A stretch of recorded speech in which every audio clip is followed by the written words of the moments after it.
Hey, thanks for jumping in. I just want to make sure I know that Ryan was thinking about jumping in. Good. Uh, okay, so we've got numbers. This is getting on my nerves. I've tried to fix this 200 times. Um, we've got, things holding kind of steady in a couple of areas. So we just have a few more total active listings um, this last 7 days, but we do see a decrease in new listings. So from here, the last time we saw a number like this was in early September. But what we are seeing is an uptick in pendings, which I think is really interesting. There's going to be a million people. They're coming out for a break. Hold on one second.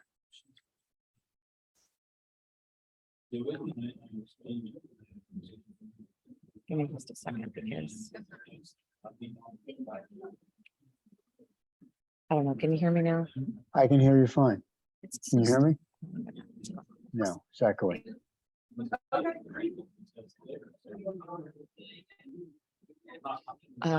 Yeah, they're going on a break. I'm here at Leadership Fundamentals. Okay, so we've got an uptick in new pendings from 250 to 294. Wow, that's That's big. telling me that some of those new listings that hit last week, that we were seeing this uptick happening in new listings, those went under contract. So it's still telling me and us in the market that there are still buyers out there that are serious. I think that's a big conversation that I'm hearing from sellers right now is like, what does the market look like? Why are we, should we be listing at this point? Sharing that the uptick is in pendings, which I think is good, is telling us that we still have serious buyers out there.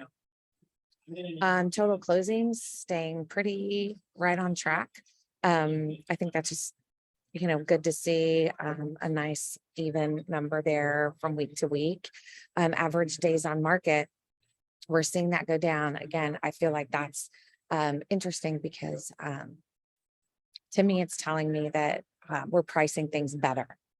That selling agents are pricing things better. Just make sure that he's not waiting in there. Yep, here he comes. Okay, so now we're to average price. So we're seeing a huge uptick in average price. I don't know if that's, what that's causing, but we see like a $38,000 uptick from last week's number. I don't know, sometimes because we are only tracking like Allegheny County numbers with single family. Maybe we're seeing some higher end homes, sell and close. But in any case, we are seeing a little bit of an uptick there. Not too much of a difference in number of price reductions. Again, I still think that we're going up. That's still telling us, I think that some of these, total active listings are holdovers, from sellers that wanted to be overpriced. I know that I've got that situation with two of my listings. I actually think they're priced really well, but the market is saying, no, we don't want it at that price. So it's just having more realistic conversations about pricing. But it's interesting to see this number go up. This is an interesting number. So sales price to list price ratio, that is definitely up. It's telling us again, I think it's a confirmation of what we're having here with this uptick in pendings, is that we're pricing things better. And as we see, sometimes when we price things good at or just a smidge below what we think is market value, we're going to see multiple offers. So that's definitely what was happening here with this number. Number of expireds has stayed consistent over last week. I think we're just definitely seeing this number go down simply because we're seeing, I personally think that we're not seeing as many agents taking like short-term listings and whatever, or maybe whatever they might have taken in as a short-term listing has now fully expired. Let's see, 8738 holding firm there with number of agents, just a small little uptick there, 7 new agents in the MLS. Again, this is net. It's not showing us how many came in and then how many left. It's just showing us the difference. But here we are, 7.5 based on the market data that I get from one of the lenders that I work with.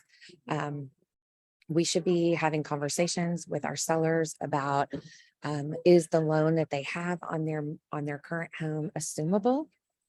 And if so, is their interest rate below 7.5%? If it is, let's have a conversation around what does that look like with their lender, or, see if there's a way that we can maybe offer incentives.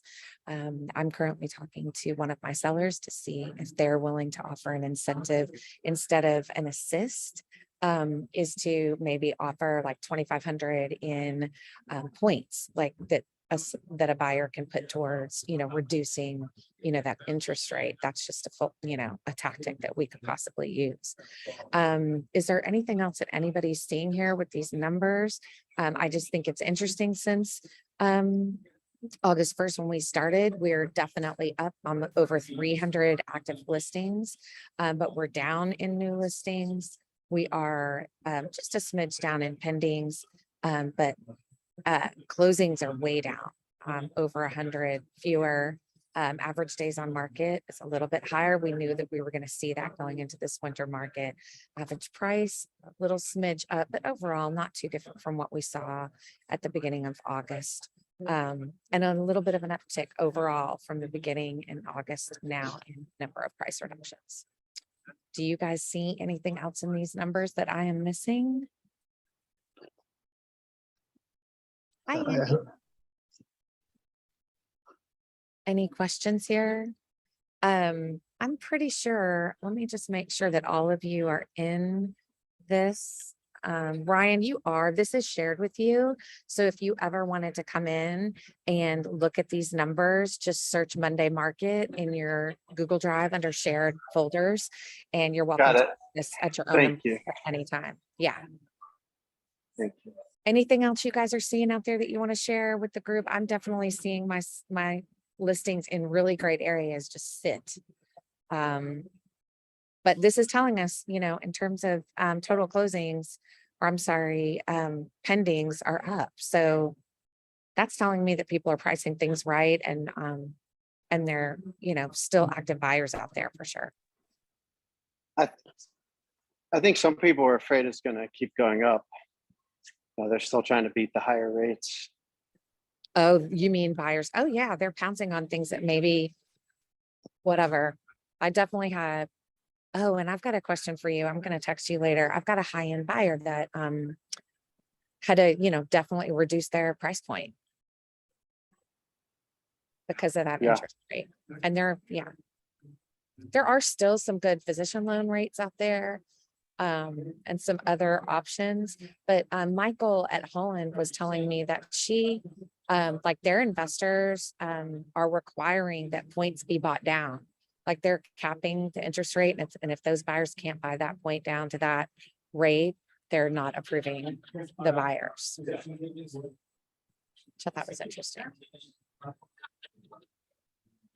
All right, everybody. Well, feel free to pour over these in your own time. I'm here in Langhorne, PA today and tomorrow with all kinds of people. I don't know if y'all can see, but there's like a ton of people. They just went on break with a class called, what price point? Oh, my high-end buyers, they're at like $1 million.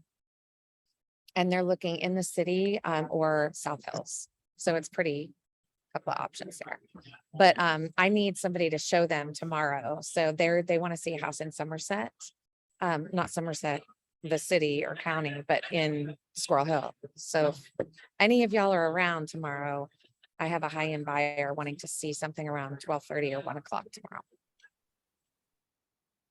If anybody's free. I'll get back to you on that. All right, thank you, sir. Appreciate it. Andy, good to see you guys. Always appreciate y'all coming. Holler if you have any thoughts or input on what you're seeing in some of these numbers, but I think it's fun to just be watching it each week and having seen it now for 2 solid months, 2.5 months. Good stuff. Good stuff. Thanks, everybody. Y'all have a good day. You too. Bye-bye. Bye.